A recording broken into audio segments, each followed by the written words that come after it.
Hey, everybody. Welcome to the Sunburnt Podcast. This is my co-host, the most handsome stand-up comedian in the whole world, Chip Chantry.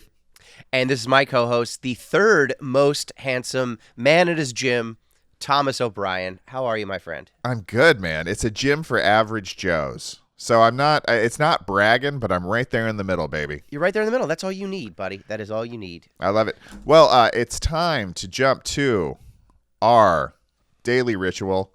We are going to be taking a trip to the tropics in our mind, Hawaii tropics, by putting on a little suntan lotion here in the studio. We encourage everybody at home to do the same thing. Join us. If you are one of the burnt ones, the sunburnt ones, if you enjoy the tropics, if you enjoy comedy, and just want to, oh my gosh, Chip, how good does that smell? I've been transported, Thomas. I am in the tropics right now. I can feel that breeze. What does that smell? So it is, by the way, this is not, I guess it is product placement. We're not advertising, though. It's Hawaiian Tropic Sheer Touch, but it doesn't say exactly. It is a wonderful flavor, though. First of all, by the way, it is cruelty-free and vegan, so you can eat it without having any meat in there. What is that smell? I feel some vanilla might be in there. I'm terrible at tasting things or having a discerning palate. That is such an interesting question because I couldn't pick it out for the life of me, but it smells like Hawaii to me. It smells like the tropics. It definitely smells like the tropics. It smells so good. I don't know. You know, this is something we do in real life, or at least I did in real life. In writers' rooms, I would always take a couple minutes during the day to squirrel away in the corner and get on my laptop and watch I don't know, a live stream of a beautiful beach somewhere. Just take a minute.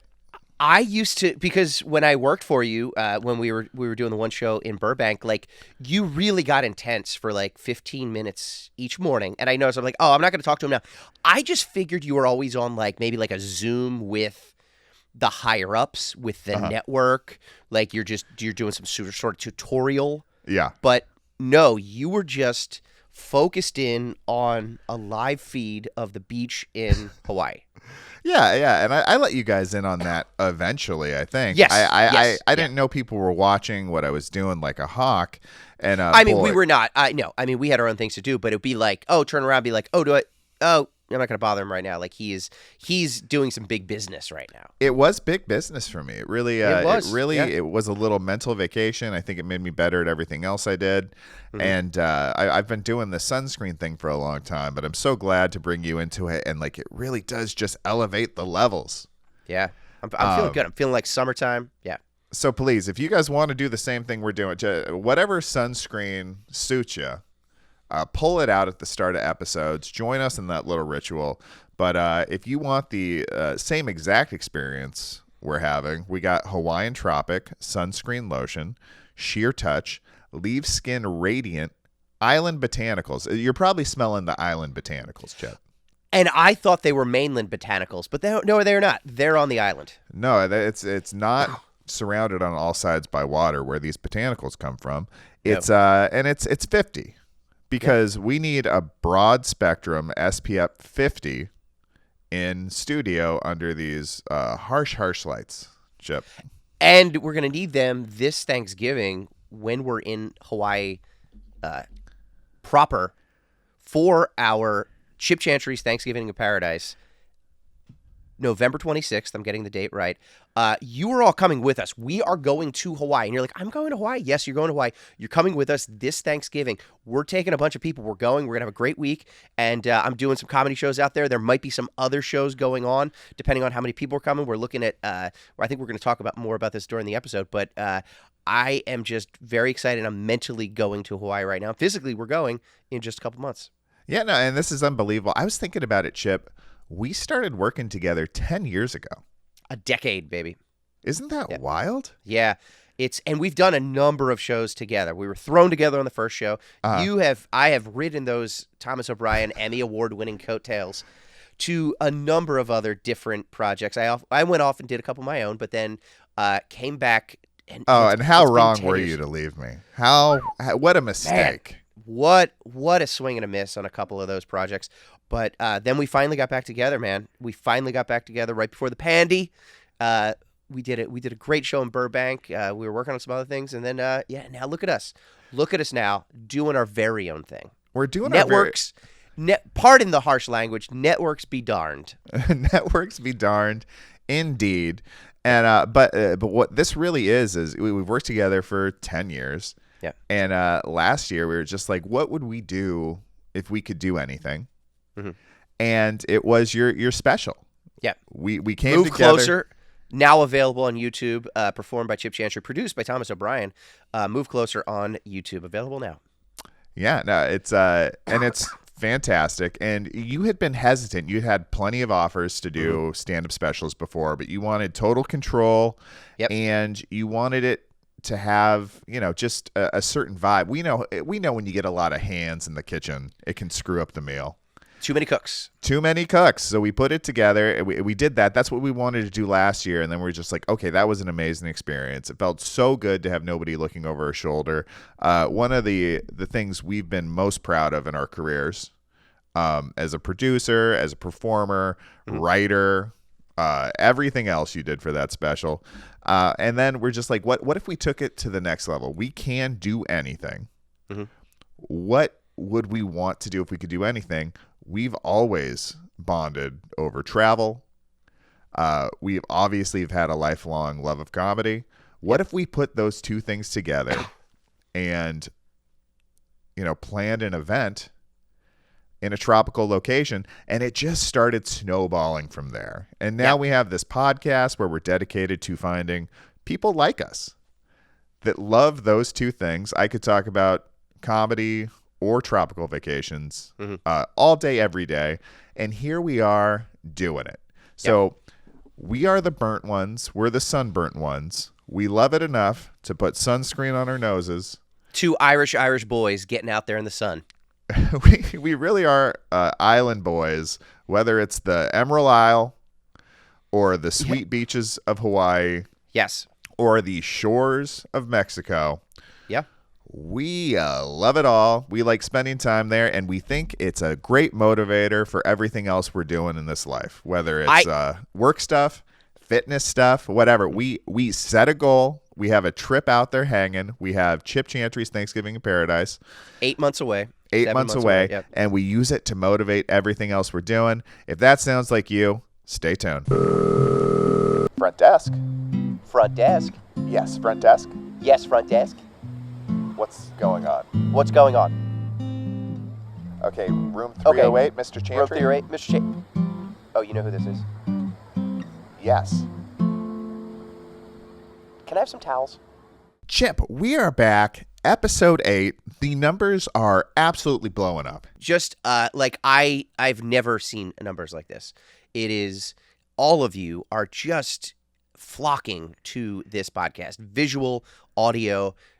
We are taking the world by storm, my friend. It kind of feels that way. That way. It's you just watch the downloads on the audio stuff, and then especially we're trying to expand our reach. So we're putting out these shorts onto the TikTokies, onto the Instagram Reels, onto the YouTubes. And the numbers are just going wild, and a lot of people are finding and liking and subscribing to the videos. And yeah, I mean, it's all part of the plan. We thought it would resonate. Islands and comedy with two silly little boys who are just, in general, I'd say if you go into a comedy writer's room or a bunch of stand-up comedians, I think people will find us on the more domesticated side of the room. Yeah, I think so. Yeah, we're not animals. We are potty trained, and I think we're a little more TV friendly, if you will, if you want to call it that. But there's a little dark side, and we had so much fun in those writers' rooms that we've had over the years. It's just like the things that don't get to air. Like, I wish people could see that, and this is kind of what we're doing for this podcast. Like, we just want to have fun, look at some things that we're like, oh, that joke was perfect, but somebody in Iowa might not like that joke, so we're not going to do that one. Do you have a joke, and maybe you don't want to say it on air, like something that you really wanted on air one time, and then they're just like, no, they're not doing it, and it's still stuck in your craw? Yeah. Because I have one. Yeah, I actually I have one of yours. I will not say it here. One of yours I really wanted to get on, and it just we literally couldn't even ask. Is it? Let me ask you this, and because I'm not going to say. I'm just going to say what the punchline was, but I'm not going to say it. Was it the Old Bay seasoning one? No. Okay, all right. I can't really say that one. That's just the punchline. You wouldn't want to know the setup, so yeah. Yeah, no, it's and this is the other thing. It's like, not to say that we don't have dark senses of humor, because I think you and I also have in common, when we're being mean, when we are walking on the darker side of things, Going for the comedy jugular. it's some of our funnier stuff. I mean, at least for me, I know, but also, like, it's not coming from a place that's real. Like with a lot of people, it's like that's just who they are. This is their persona. They've embraced it, and it was always like, I was always more titillated by saying something I shouldn't. Like, there was just something about being a little naughty. Yeah. As opposed to like hurting somebody's feelings. But those two, in actuality, when you put them in the real world, really do dovetail with each other. So I was always very conscious not to hurt people's feelings. I didn't want to be mean, but like I also knew that's where some of my funniest stuff comes from. And there is something inside of me that just likes to ruffle feathers. I really do.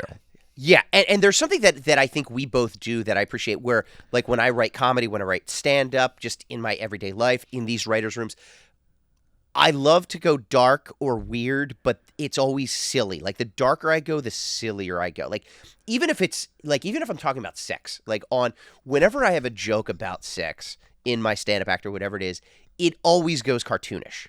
Like, and that's what I love. Like, it can go dark, somebody dying, somebody whatever, some horrible situation. There's always going to be a clown coming in. Like, I'm never kicking somebody when them down, but I'm just sprinkling some confetti on them, if that makes sense. Like, I'm just making it silly. And I think that's because that's my defense mechanism. That's when I was a kid. I was afraid of everything. I was just an anxious little kid in the 80s. And the way that I saw that you dealt with it is you tell jokes about things and you make them silly, you know? And so it's like, if I can be clownish about something, that's the best. So it's not just like kicking somebody when they're down, saying something terrible. It's like, hey, this terrible thing happened, gallows humor. Let's bring something funny in here. Something as silly as possible. Let's find the darkest, most horrible thing and pair it with the silliest thing in the world.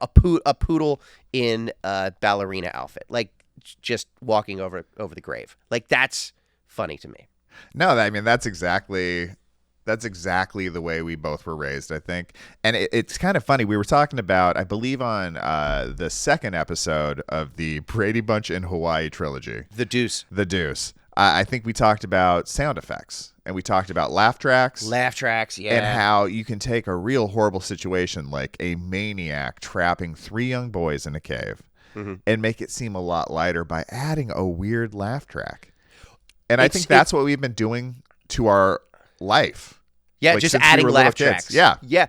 It's just to make ourselves feel, okay, this horrible thing happened 2 blocks from me. I'm going to get murdered. But if we laugh at it, it's not as scary. Yeah. I wanted to do this thing forever, and I didn't know exactly how to do it. I wanted to do this sketch, basically like found footage kind of sketch, where but like, how do you actually show it?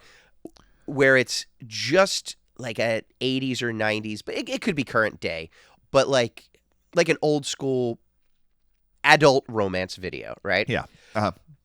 But so like the pizza guy comes to the door, blah, blah, blah, some shenanigans start happening. They start making out. Yeah. And then you just hear that 80s or 90s Saved by the Bell, woo, you know, like where they kiss. Yeah. And then it just gets bigger and bigger. And then you just start seeing more and more graphic lovemaking. And it's just accentuated by woo, woo, woo. And it's just a studio audience being a little randy with just hardcore. To me, that's funny because it's not about being filthy. It's taking something filthy and putting the most sanitized thing with it. That juxtaposition, that Venn diagram there, is hilarious to me. But like that's what it is. Greg Brady almost died falling on a rock while he wiped out during a surfing contest in Hawaii. Horrific. But then laugh track 2 seconds later, and they're like, everything's okay. We want this podcast to be your laugh track at home. So when you're at work, when you're driving, whatever you're doing, you're walking the dog, you're working out, you're like, okay, hopefully we can be this laugh track for you. Yeah, absolutely. I love laugh track as a coping mechanism. I mean, it's just it's really what we've been doing emotionally our whole lives. Is there an app called Laugh Tracks? TRAXX. There's like riff tracks and stuff like that, but like LAFFTRAX, or maybe 2 X's, where you have it and it's just a sound effect. So like you're going through a really terrible time, or you see a car accident, or you're getting yelled at work, or just like, like some horrible situation on the street, and you just hit the sound effect, the laugh track, and you're like, okay, everything's okay. Yeah, no, I love I think that. I just made $1 billion for us right now. I think you do. Trademark it. You got to trademark the name. You got to say trademarked. Laugh Tracks TM. Yeah, no, I can see some of it. It's just like, what if it broke down the situations, right? So that's Okay. the button you're pressing. Is just like bad day at work, and you get like a light laugh. It's like Yes. it's just it really counterbalances all the way up to like lost your wife to frostbite in a car accident. Yes. And then But by the just- way, frostbite and car accident all at the same that is a major tragedy. It's a very specific thing I'm referencing. I know you've been watching. What is that from? Is that from 1923? It's from 1923. That's a spoiler. I apologize. So- That's a sorry. spoiler. Oh yeah, spoiler alert. Yeah. Yeah. No, it's a car stopped. Car got stuck in a snowbank. Sure. And then push comes to shove. Sooner or later, the heating implements run out, and you are a chilly willy out there in that car. But if you lost a loved one to that, I think you'd need a pretty big laugh on that button to make it good. Yeah, and you need like the deep laughs, the high laughs. Like I love when you can hear like, or it's like that one guy in the back, ha ha ha, like that lingering laugh, know. So you need to bring that crescendo of all of those laughs together. The ladies, the men, the kids, everybody's laughing at the same time. You're just like, oh my God, I just lost my house in a gambling ring, whatever. And then it's just like, woo-ah! And then like I think applause. I think it goes into applause break. It's so weird. This also like focuses on my insecurities maybe and like how I feel about things. But it's fine to have a laugh track for somebody else, right? I can see somebody else's struggles or somebody else's good time or feel like a little lighter about somebody else's misfortune maybe with the laugh track. Yes. But I think when the second you turn it on me, and I'm having a bad day and I hear all this laughing, I'm going to be like, they're laughing at me, Chip, not with me. Okay. That's just me. I think a lot of healthy people would have a different reaction. So you don't think it would be helpful? So like you have a really bad day, and I'm not talking like loss of life or anything like that. You just really had a bad day, and then you like you knocked over a lamp and you broke it. It's like, this family heirloom after just a really bad day, and it's just all over the floor. You would not feel better by pushing that button and having a laugh track. I'm just saying. I think it might bring it into perspective a little bit. No, there's definitely those moments where you trip, fall, and you just can't help but laugh. Where all the best intentions of the world, you made yourself the most beautiful warm cup of milk to get yourself ready to bed.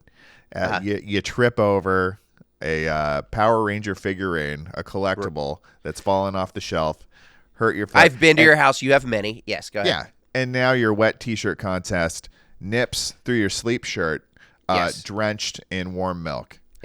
And I think I can see that being a little funny. I can see that being a little funny. But I was just talking very specifically about my inability in real life to hear any reaction to anything and not immediately be like, that's probably about me. That's probably about me in a negative way. Right. Yes. But I think then it's your reaction to that then. I think that's what and this is what and not to get too serious on here, but like that's what comedy and humor is about too. It's about laughing at yourself and dealing with stress and dealing with these weird situations where you can then rise above it, like using comedy or levity. Levity is comedy or humor is like kind of like the way is the output. It's like I'm going to write a joke. I'm going to tell a joke. I'm going to do something funny. Levity is the way you look at the world, right? So it's like, oh, I just got cut off in traffic, but I can see that as funny. I can sort of make fun of the guy in the car in front of me. Hey, my blood pressure's down a few points. You know what I mean? So you spill that milk all over yourself, right? All over the couch, break the glass, everything's bad, hit the laugh track, right?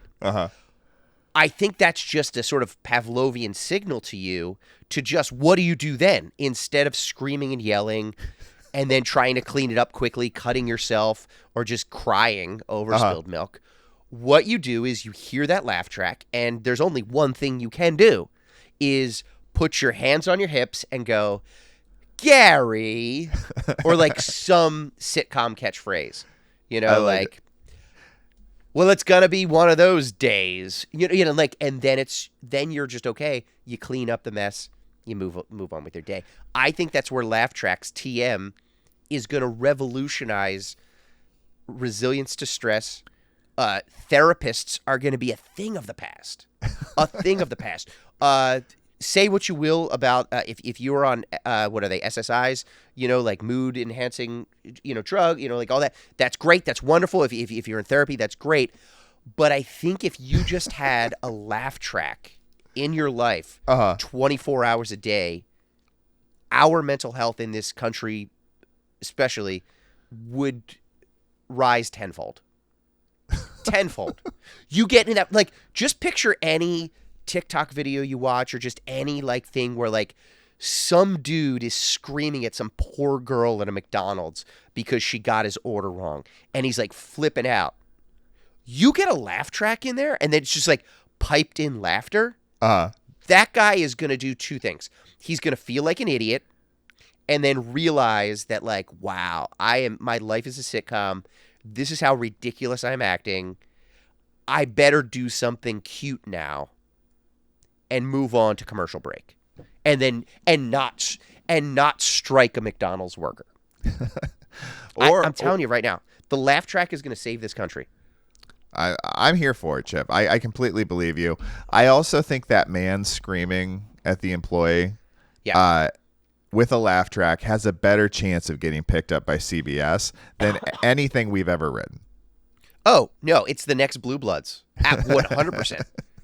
Yeah, this Monday night after Murphy Brown. You can tell the last time I watched CBS, Murphy Brown was on. I never watched Murphy Brown, but Kramer was on an episode of Murphy Brown. Was he real? I did not know that. Yeah. Well, I mean, in the show, Kramer as a character, I believe ended up on Murphy Brown, an episode of Murphy Brown. Oh, in an episode of Seinfeld he was. In an episode of Seinfeld. Okay. And that's something I have to say.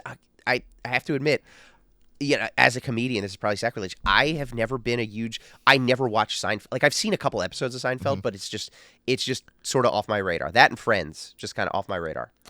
I've seen every episode of Seinfeld no less than 50 times. And see, I've seen every episode, and I'm not bragging, every episode of the Brady Bunch 50 times, like as a youth. So like that's where our two worlds sort of collided. Because you did not see the Brady Bunch. I did not see Seinfeld.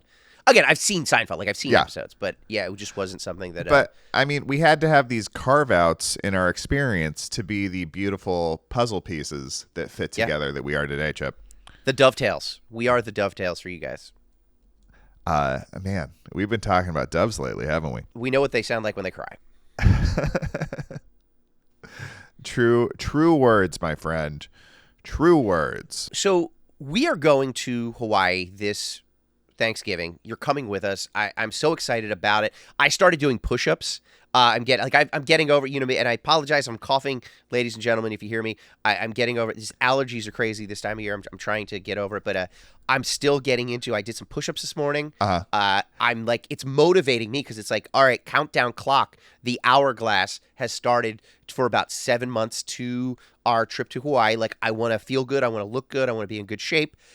So like that's just one motivating factor to get me going. Writers' room pushes are something we've done together for a long time. What kind of do you have a goal? We always used to like what would we do, like every hour we'd do 10, just like the whole room would drop down, do 10. What kind of numbers are you throwing up right now? Is it something? Let's do it together. What do you want to do? I just started again. So like I got off the train, so I was doing like 20 or 40 a day. So I was doing like 10 push-ups, and then I was doing like 20, and then for like a day or two, and then I started doing like 20 push-ups at a time, so I was like 40 a day. And I was like, when I was really doing it for a while, like because you were the one who got me into it when I was in Burbank with you. I was doing 100 a day. So I would do 5 sets of 20. I'd wake up first thing in the morning. First thing I would do, jump out of bed, 20 push-ups, boom. Run to the bathroom, do what I needed to do in there, maybe brush my teeth as well, like whatever. Came out, did another 20. So I haven't even gotten dressed for the day. I'm already 40 push-ups in. And it's like, and you're 41 pumps in. Well, let's just say, still haven't gotten dressed yet. So I am feeling good. And then I would then get to work. I was a lot of times the first one in the office in the Comedy Garage, the beautiful Comedy Garage that we used to work in for our last show. I would do 20 push-ups before anybody got there. So before my workday started, I was over half of my push-ups in for the day. I was 60 push-ups in. And then usually it'd be like right before lunch, or like we would go for that cemetery walk. Yeah, we would go for cemetery walks. I think we talked about it in the first episode. Yeah. Where we'd go for like a walk and talk, like a meeting. Like, who's the walk and talk guy? What's the writer's name? West Wing guy? Sorkin. We would do that, but through a beautiful, beautiful cemetery 2 blocks over. We would drop and do 20, right? Mm-hmm.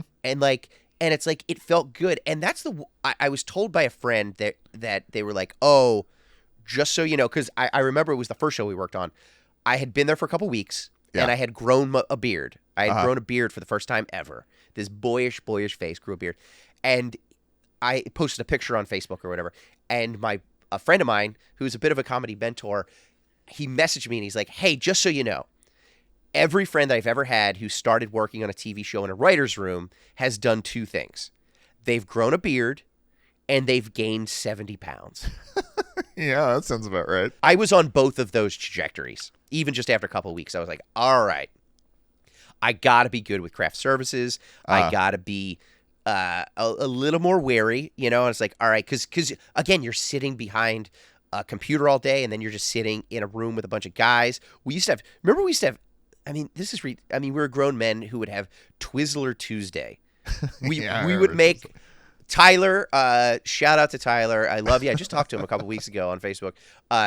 Tyler, the assistant, would have to go out and buy us pound bags of Twizzlers. So we just had as many Twizzlers as we want on Tuesdays. And so we weren't being healthy. So it's like, all right, there has to be something to offset this. I have to focus a little less on the craft services. I got to eat right. And then just doing these push-ups, even if I wasn't getting to the gym every day or going out for a run every day, I was doing 100 push-ups a day, and it felt good. And that was your doing. And so now I'm up to about 40 a day because I was out of it for a little bit and I was sick. So, but it just feels good, and it's that motivation of being on the beach this November, looking good, feeling good, and that's that's my motivation. I love building in a little routine like that, a little extra that's just going to go on top of whatever other workouts or cardio, whatever you're doing.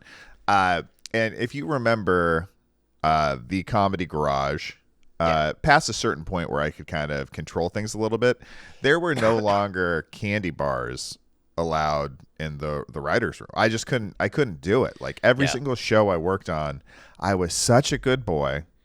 I would do everything right, and then there would just be a day when I'd walk by that bowl full of Snickers or whatever it happened to be, and I'd be Yeah. like, you know what, I'm gonna have one, and then I would have 3,000 by the end of the week, and it would just be every week for the rest of the show. Like the seal had been broken. I was gonna eat this garbage because in real life, nobody is paid a weekly salary to fill up candy bowls around me. No. But in this world, they are. And that's the thing. That's how they get you, too. The candy bars, we're not talking full-size Snickers. It's the Halloween fun size where there's just a bowl of them. A lot of times, it's the minis. The fun The size, I minis. can even walk right past and be like, that's a candy bar. But the minis, Chip, good Lord, the minis. That's how they get you. Because if you walk past and they had full-size candy bars, it's like, oh, I'll have a full-size whatchamacallit. Boom. Then you're done. You're satiated. You're done. But if it's one of those little ones, it's like, well, I need 4. And it's like, well, if I have 4, I can have 8. And then it's just, it's the downward spiral. Yeah.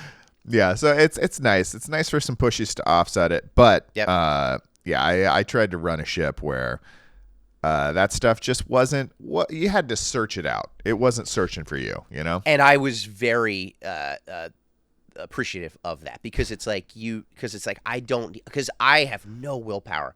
So I've read the book. I don't know if you read the book. I think it was in the book 4,000 Weeks. Really dark but great book about getting your life together. And I think it was that book that was saying it has like we don't have willpower. Like human beings, like if you want to just like I'm gonna sit there with all of those candy bars there and I'm just gonna will it to not do it. We are not good at that as human beings. What we can do and what we are good is being able to avoid those things. So it's like taking those candy bars and getting them out of the house, getting them out of the comedy garage, our writer's room, to then it's like, okay, now I've cleansed my world of those things, so I'm not tempted by the fruit of another. You know, like it's just I can't get that Kit Kat because it's in the other office, so it's away from. So yeah, because we don't have willpower. Tell me if you remember this, Chip. In the comedy garage, In beautiful downtown Burbank, California. I would bring in literally the same lunch every day. I was on a same lunch every day type of. Can I say it, Thomas? Yeah, You were on program. I was on program. And So- I was jealous, and I looked up to you, and I thought that was the greatest. You're like, I'm on program. I'm on program. And I was like, beautiful. But it was the same thing. I would have a little Tupperware container. Yep. My wonderful wife would make it for me, and every day it was at the time I thought like let's have zero variety except for shawarma Fridays. Oh, God. Let's have zero variety. I'm gonna eat the same thing every day. I won't think about it. And it was a perfect plan. It really worked well, except we had a holiday break. Yeah. We were gone for 2 weeks. I got roped into a lunch with like, my bosses or something like that. I had a lunch that stayed in our work fridge for 2 weeks and then came back into the office, brought my fresh one, got them mixed up. Oh, And not Thomas. only did it get them mixed up, this was, we were trying a new seasoning at home.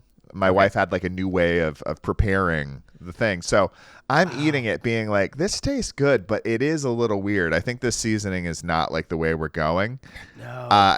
And as I kept eating, I was like, this seasoning does not taste good. And I'm making the mental note. How am I going to say we need to move away from the seasoning without being ungrateful? Thank you so much for making this. Let's go back to the old way. And then I went home and told my wife that. And she was like, I didn't use the new seasoning. And I was just like, ran through my mind. I was like, you know what? That started to taste a little like garbage smells. I had eaten absolutely spoiled food Did you out get of sick? the fridge. Chip, I didn't get sick at all. There wasn't a tummy ache. There wasn't a tea. There wasn't a tee-hee. After 2 weeks. After That 2 weeks, and it, like, once I looked back on it, I knew, like, it was spoiled food. It had gone bad, and I just wolfed it down because that's what I do. I had a justification. I thought it was this other sauce. And it really was an eye-opening thing. Ever since then, I've been a little less paranoid about the stuff I eat because I think food really has to go wrong before it's wrong, or it really has to have something bad in there. Like, We got Iron Belly O'Brien over here. That is, wow, that is a constitution, my friend. Yeah, no, it was an eye opener though. It was an eye opener though, and I can firmly say I've actually eaten real garbage and lived to tell the tale. Good for you, my friend. Good for you. If it hadn't have been from the seasoning thing, I would have known immediately. But I was like, Right. this is a different way of preparing chicken. Mhm. Not for me, but I'm gonna power it down. What was that meal that you had? I know there was chicken involved. Sometimes maybe ground turkey. I forget. Go That was ahead. it. So those were two different lanes at the time. It was either chicken breast, frozen veggies, over cauliflower rice, Okay. with some black beans, or it was the same exact thing I just described with turkey taco meat, ground turkey taco meat. You got me into that for a little while, and I have to get back to it because that is some good stuff. Yeah. It's good stuff. It's easy. I've got about 2 pounds of turkey taco meat fresh in the old refrigerator. That's what we're working on my right tummy now. right now. I thought that's what you were gonna say. I got 2 pounds of taco meat in my tummy. So that's what we're doing. Like we're getting back on program. We're exercising, and we're focusing because we have this end goal of Hawaii. We're trying to be healthier. Yeah, and it's Feel free to join in with us. Like that's what we want you to do, and like let us know what your progress is, or like do you have another goal? Is it to get in shape? Is it to eat better? Is it to exercise? Is it just to like do something at work or have a writing project or like fix something at home, like something like that? Like that's what we're trying to do too.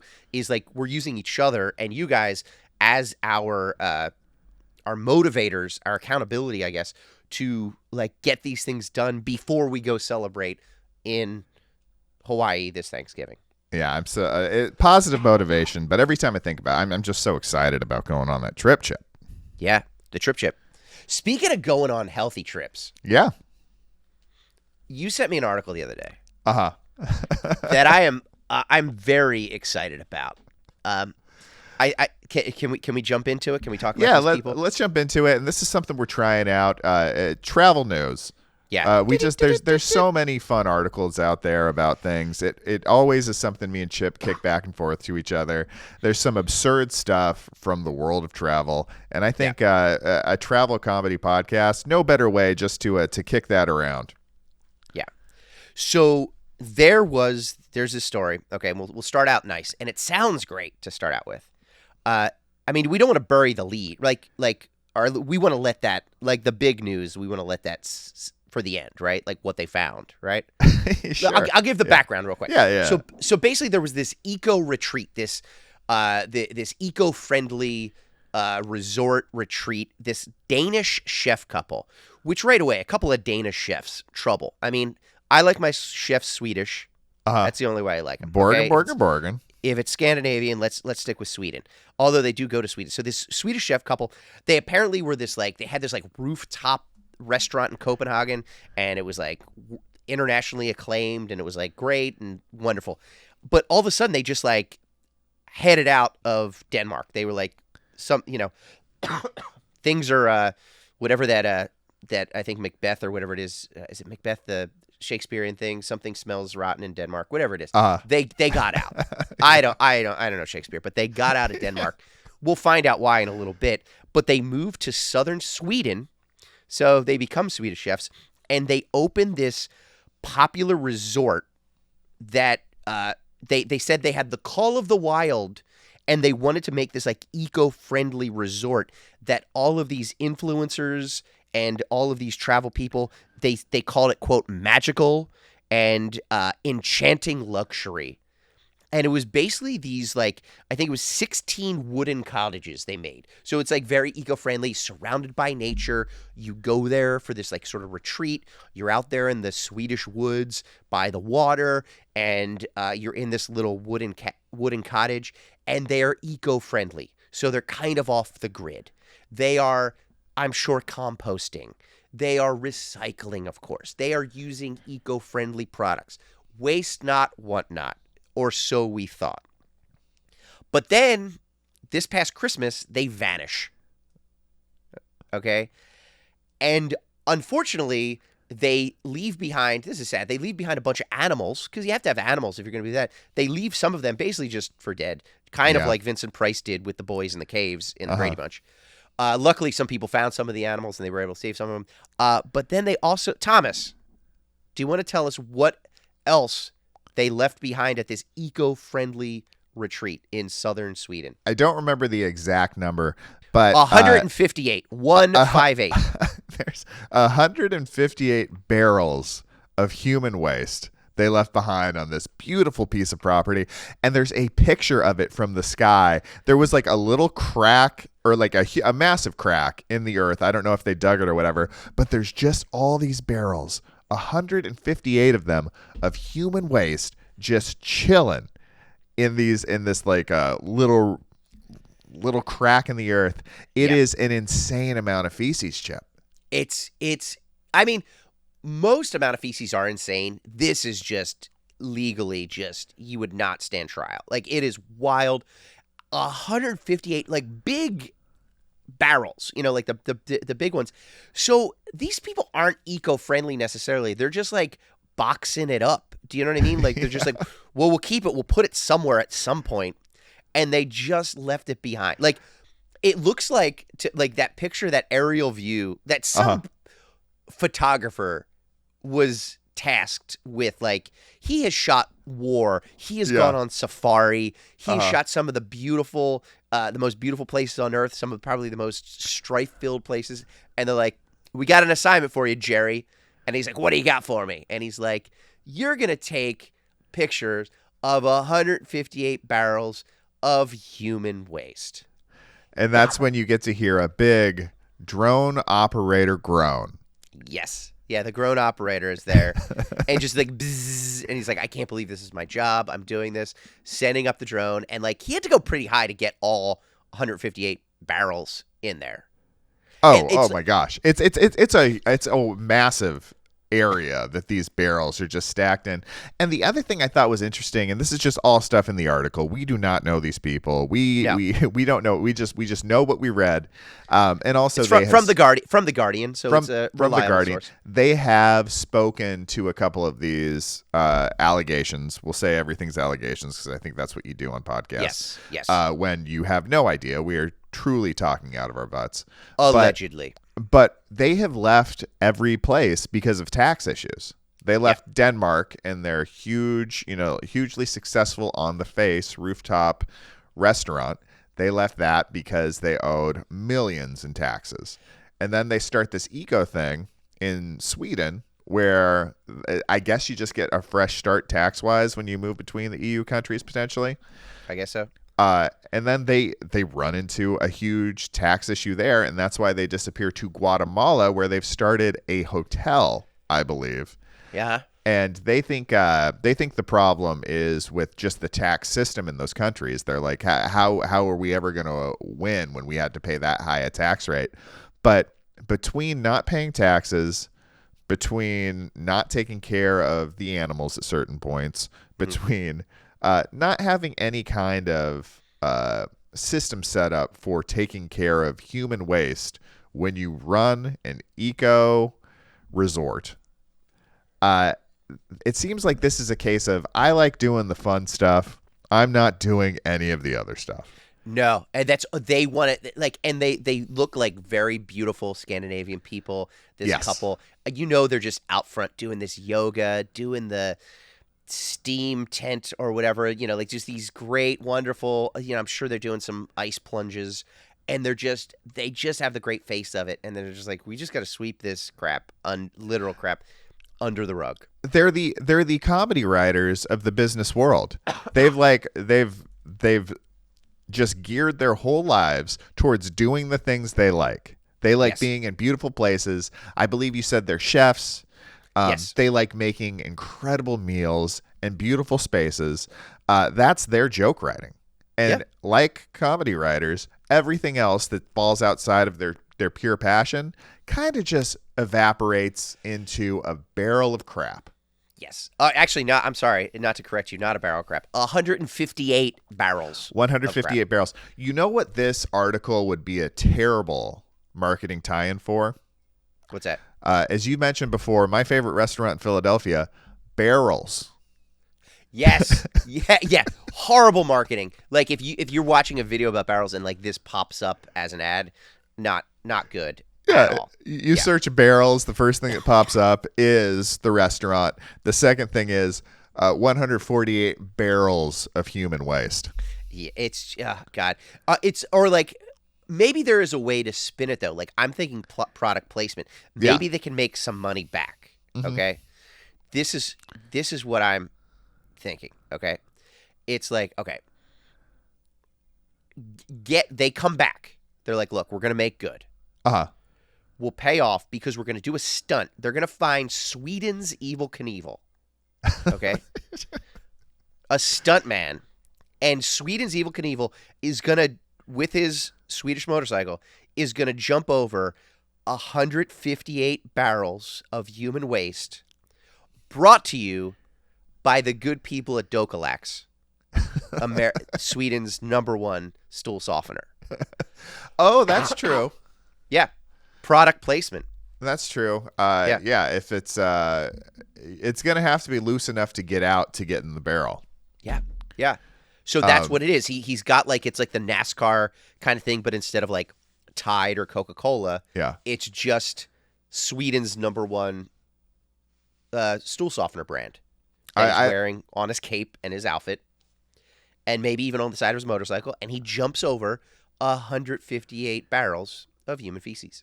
Can you even imagine Sweden's Evel Knievel? Like, if you are Swedish and you're bent that way, like I feel like there's Viking blood in you. Like you are not scared of anything. No. You're definitely not scared of like bodily harm, like an injury. I mean, our Evel Knievel was a madman. Yes. He is jumping over and or crashing over everything like that. What was it? The Caesar's Palace fountains or something like that? I think that's what it was somewhere. Yeah. And it broke every bone in his body. Bone. The Swedish version of that guy might have already passed, I'm assuming.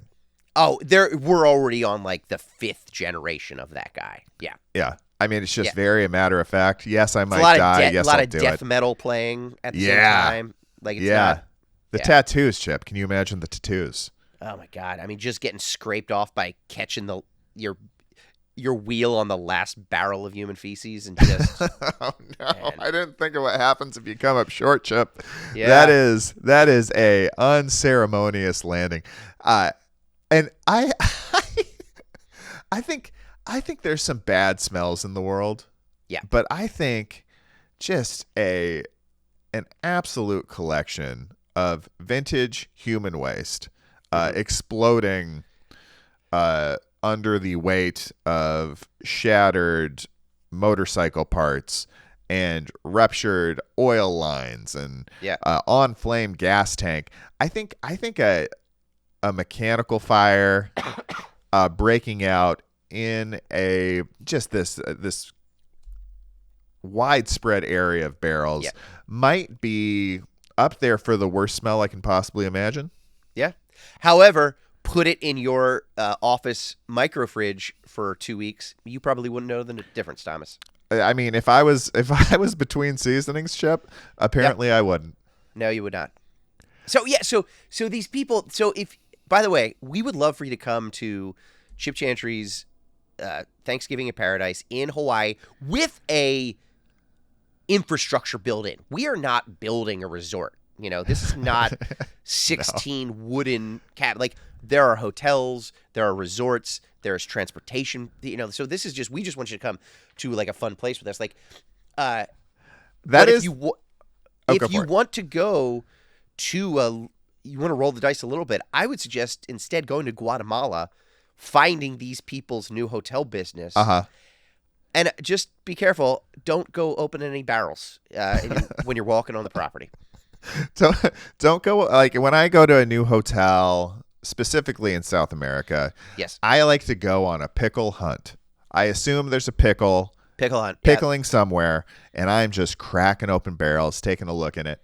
Don't do that there. But I will say about this couple, there's also something like kind of inspirational about them, I think.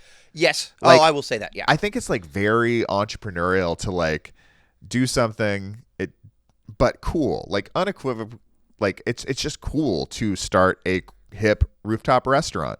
Yes. And then it's cool to do an eco retreat and have it work. And like I think a lot of the quotes you were saying about it were not from the owners, that it was magical and it was all this stuff. This was from people who visited. It had stellar reviews from the people that went there. And now they've, they know how to start these hospitality businesses. Mm-hmm. They know how to kind of sidestep the tax man at a certain point. And I think this is their plan. They're just doing it and doing it and doing it. This is their third place they're operating. In third nation. In a third nation that has, a vastly different language from the one they just came from. And I don't know. I think there's something just a little inspiring about it. I mean, it's a bummer they haven't been able to do all this and pay the taxes and have the success they were hoping for. Yeah. But all of these things are cool on the face, and they had the guts to go out there and start it. They obviously know how to do parts of it super well.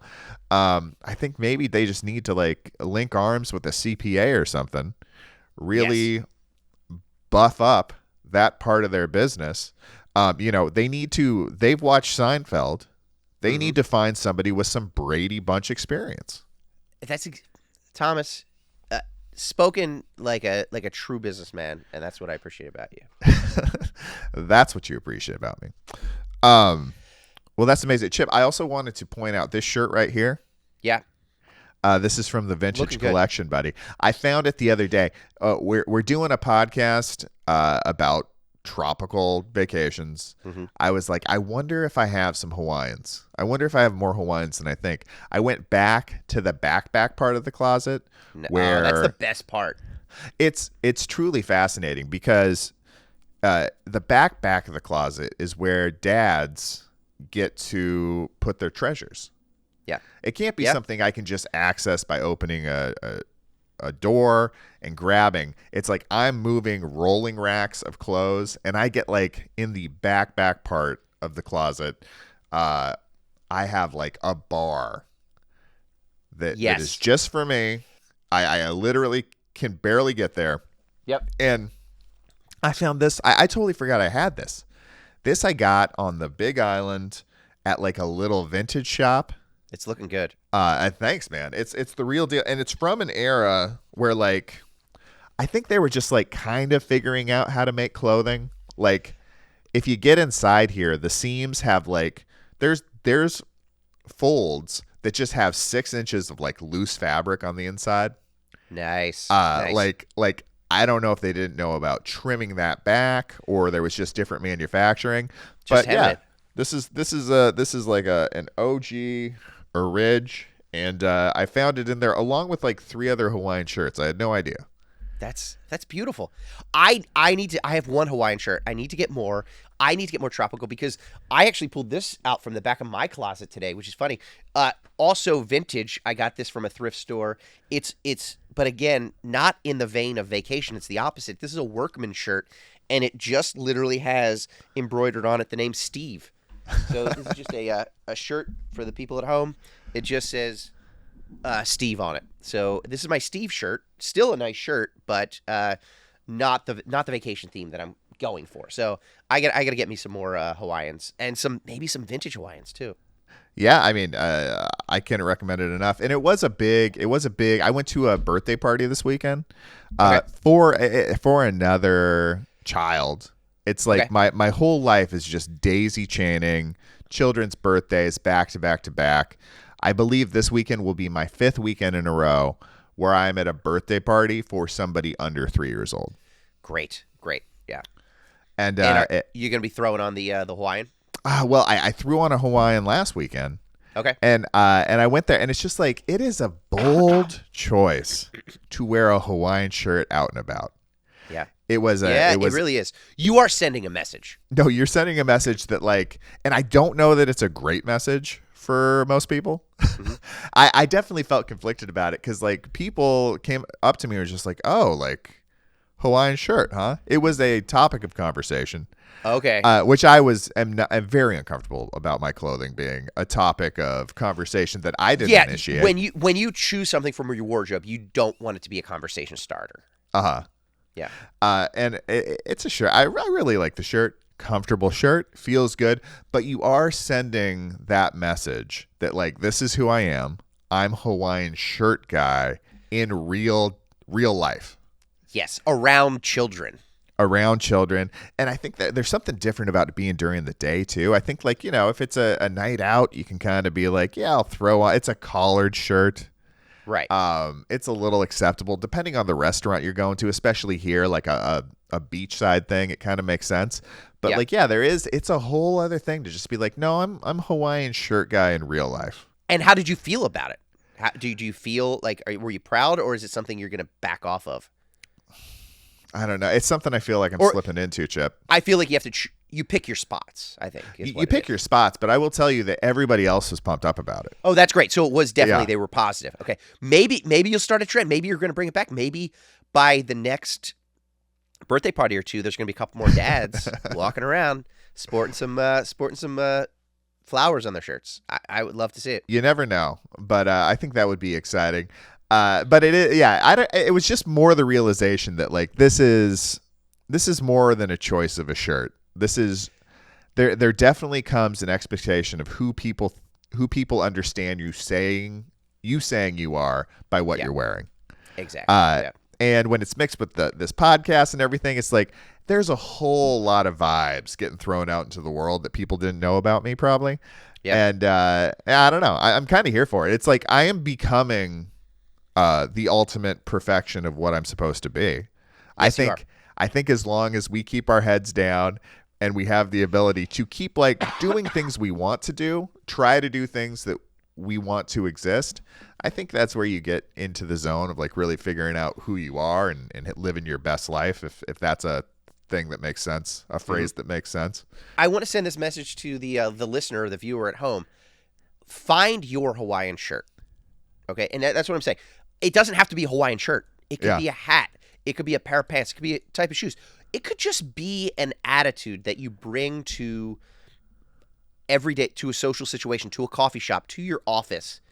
Be the person in the Hawaiian shirt, whether it's physically or metaphorically. Be it, because I'm not always that person. I'm the guy who tries to, like, kind of keep my head down and avoid eye contact with most people. Yeah. But I'm realizing it's like, no, I need to interact more. We talk about having a community here, and especially after the pandemic of not doing that. It's like, I want to get out there and roll up my sleeves, talk to people, whether it is physically wearing a Hawaiian shirt or not, getting out there and being the person. Put on your Hawaiian shirt every morning, whether it's a physical shirt or not. Put on that Hawaiian shirt. Maybe slather on a little bit of sunblock and just feel good. Bring those island vibes wherever you are going. And I think that's what we all want to do. And then I think that just makes you feel better. Then you're going to be motivated to, like, X this thing off the list, do those push-ups, eat that thing, conquer that task, whatever it is. You're going to have that island vibe where you're like, yeah, there's no problem. We can do this. And that's what we're trying to do here. I've come to the realization, Chip, I'm a Hawaiian Shirt Guy. It's not who I am every day. Nope. But it is deeply and fundamentally part of who I am and who I'm becoming as a business person, as a creative person, as a husband, as a father.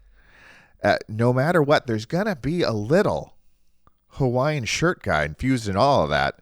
And I think it's a positive thing. I'm taking all the positives from it. It's colorful. It's cheerful. It puts a smile on other people's face. What it is not is intimidating. It's the opposite of toxic masculinity. Absolutely. It's, in a lot of cases, floral masculinity. Yeah. Which I will have to figure out even what that is. But it's there. You are not an alpha male. You are an aloha male. I'm an aloha male. I'm an A male. Yeah. I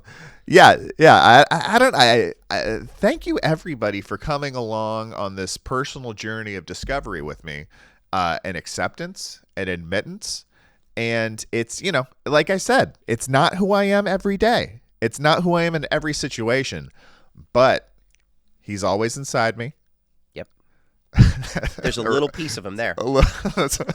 what was Tobias Funke's? Oh, the man inside me, I think it was. Yeah. Inside me.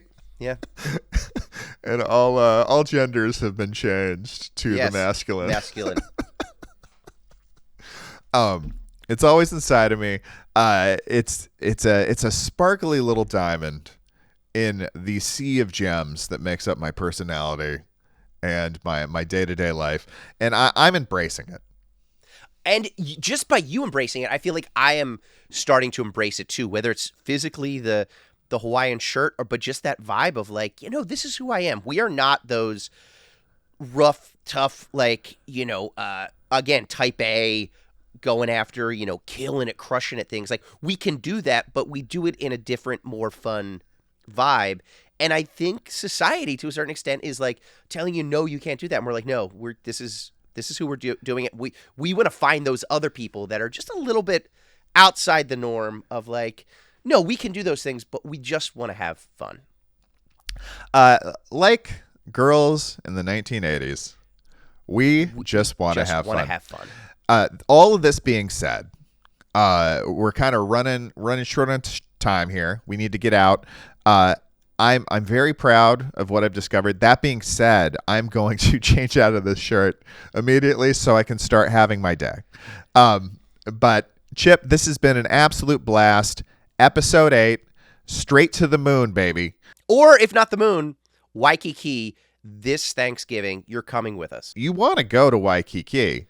Who doesn't? You should come with us. There's an on-ramp for you to have this next year be one when you look back and be like, remember that time I spent in Waikiki celebrating comedy, celebrating the sun, having a little travel adventure. With a couple of writers' rooms boys right here. With a couple of writers' rooms boys. Yeah, it's just like, it can be something that you look back at the end of the year and it was in your life or it wasn't. But there's really, if you think about it, not a lot of reasons for it not to be part of this year's journey. Exactly. So get ready, book your tickets, join us, and until next time, have a great day. Put on that Hawaiian shirt. Front desk. Front desk? Yes, front desk. Yes, front desk. What's going on? What's going on? Okay, room 308, Mr. Chantry. Room 308, Mr. Chantry. Oh, you know who this is. Yes, can I have some towels? Yeah, we'll send him up, Chip.